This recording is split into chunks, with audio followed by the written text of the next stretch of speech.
guys, Ariel over here at Nyth, where today I wanted to talk about gift giving for just a second. This is the time of year when many cultures have some holiday or another that involves kind of the expectation of giving gifts to other people. And for some people who live in a smaller space or want to have a more minimalistic life or whatever the case may be, that can be a little complicated because there's not a lot of room in here, obviously, for stuff.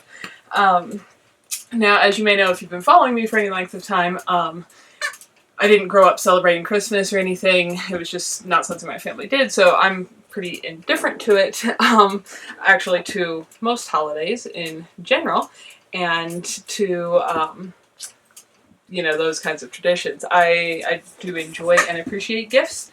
I just think it's awesome when, if I want to give somebody a gift, it's because I see something some random day and think it would be the perfect thing for them, and so I do. I don't necessarily have to have a particular set occasion, like a birthday or anniversary or particularly recognized holiday or whatever the case may be. Really gets gifts every day.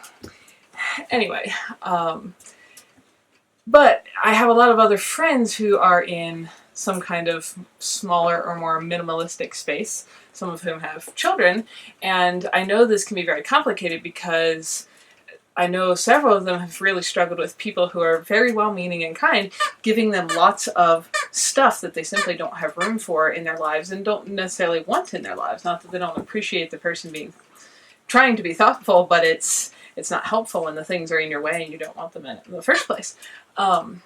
So I was recently inspired by another friend who lived in a tiny house for a while. Now they've been traveling full-time in a little mini camper with their 2 children. But despite the fact that I'm not that into celebrating any particular holiday or particular date or anything myself, I don't care if you want to. It's just not something I've ever done. I don't care to start. I think a lot of, especially parents with children around this time of year, worry that their children are gonna be deprived or whatever if they don't have enough stuff. For one, I can just say from my personal experience, I never felt deprived at all. In fact, I always grew up feeling a little bit sorry for all those kids that, spoiler alert, kids that believed that Santa Claus was real and stuff like that, because I was just like, oh man, they don't even know. But anyway, I think what they have done with their kids for birthdays specifically is awesome, because I have spent a lot of years of my life working with children, everywhere from infants to teenagers, and it does seem like we adults tend to develop in children an expectation of getting stuff. And that, if you are loved and cared about, you will have more stuff. And if you aren't given enough or the right or the nicest stuff, then you are missing out. And I don't think it needs to be that way. And I've loved what they've done with their kids for birthdays. Instead of it being a party about me and getting my stuff because it's my birthday, what they've done every year is let their children each pick something or somebody that they want to help. So I believe their kids are now 3 and 5, and I think in the last year, their little boy picked kids who did not have, I might have some of the details wrong, but something like kids who did not have enough food to eat. So everyone who gave him a gift gave some kind of food donation, which he donated to local folks who didn't have food. And I think their daughter picked homeless kitties, and so everyone who gave her a gift gave her, a cat or pet supplies, and she took them all to the local shelter and donated it to them. So I think that kind of thing, for one, is awesome. If you've got little kids and you're wanting to start some cool family tradition, maybe think about something like that. I mean, both their little people are so excited about the things they get to do for others. They know they have enough stuff. They're fortunate to have food and a place to sleep and clothing and parents who care about them and have time to be with them and all of that. And so they're just excited about getting to help other people. And I think that's terrific. That's one idea. The other thing I think is cool, if you either are choosing a more minimalistic, simple life and other people are wanting, want to do something for you and you don't want to accumulate stuffs in your house, or if you have a friend or acquaintance that you want to do something for who's in that kind of situation, is give the gifts of experiences.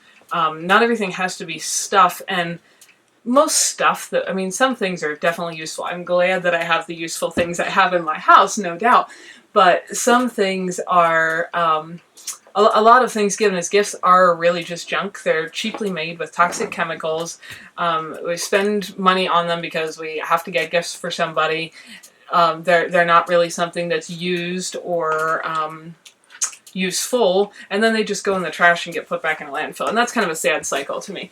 But a gift of experiences could be so much different than that. It could be all kinds of things. Like, I've been able to give some friends in the past a gift of like babysitting vouchers, so the parents can go have a date night, and babysitting can be kind of expensive, but that's a gift I can give somebody, and it doesn't cost me money. It just costs me my time, and it gives them something that can be fairly expensive if you have to find a babysitter or a nanny. Or all kinds of other experiences. If your friend would love something like tickets to a particular concert or event, a trip to see their mother, see their children, like a plane ticket, or gas money, or whatever the case may be, I'll take you backpacking, we'll go fishing together, whatever the kinds of experiences and stuff that they enjoy and that you may be able to assist with providing. Those things are awesome, because some of those things, there's no good way to barter for plane tickets and gas money and some of those things a lot of the time. And so those can be really, really meaningful gifts without accumulating lots more physical stuff, sitting around the house. Or things that are more consumable.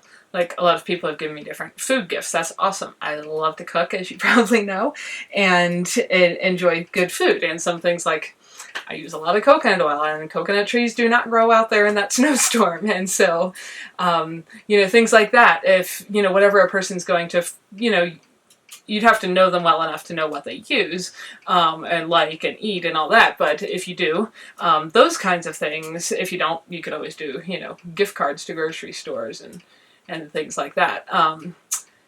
So experiences, things that are use-upable in one way or another, or just, for me, like, I've absolutely gotten some awesome gifts from people.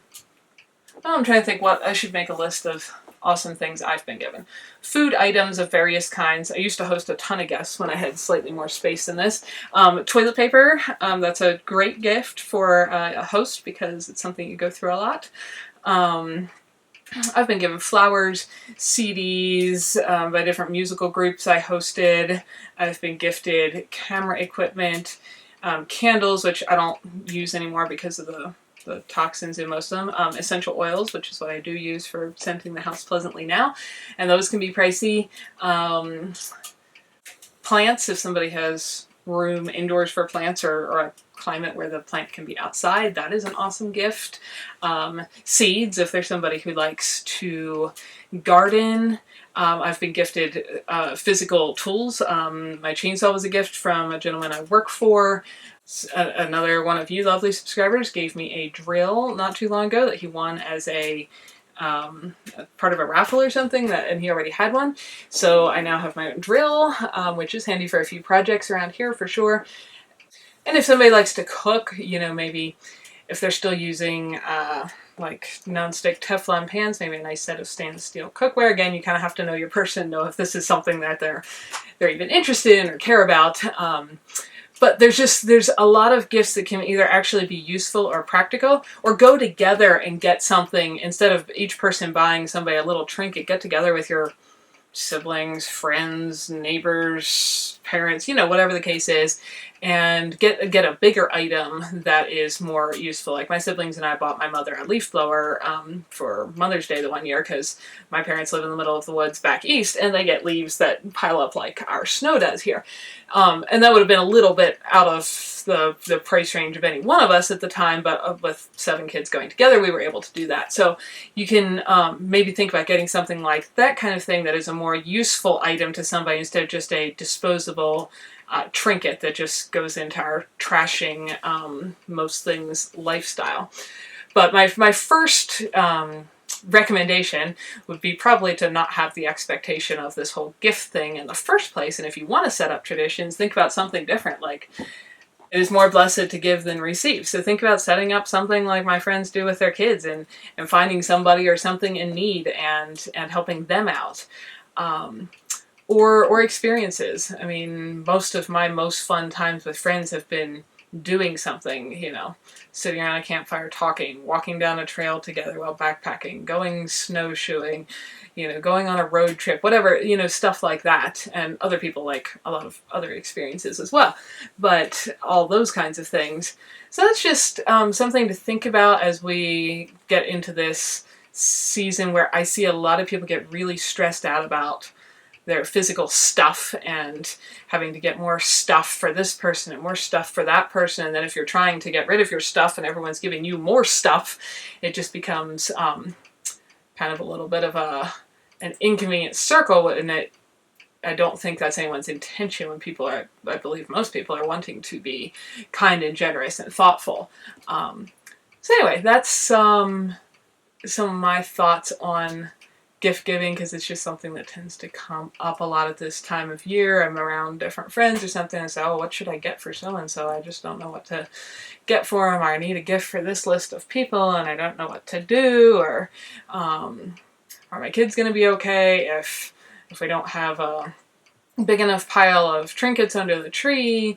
And if you have awesome Christmas family traditions, I mean, I think time spent with friends or family is wonderful, whatever the reason is. So I'm not saying anyone drop all your traditions, but maybe think about, can we make those traditions a more richer, more meaningful experience kind of thing that maybe helps the person we're trying to gift things to, or helps others, and doesn't end up with just kind of an endless cycle of junk.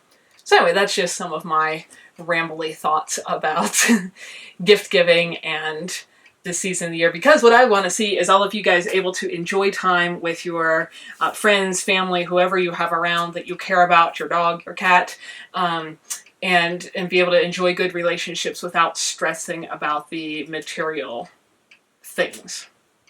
And if you're determined to buy some material things for somebody, I do have to throw in just a little plug that you could get them some beautiful prints of wildlife and nature. Because even if you don't get to be in it, at least looking at photos or pictures of nature and wildlife, they've done studies on this, does lower your heart rate and your blood pressure and seems to be good for your mental health, and so on. And I take lots of pictures. So if you do really, really want to buy some physical object, I'd love it if you go check out my site and some of my photos.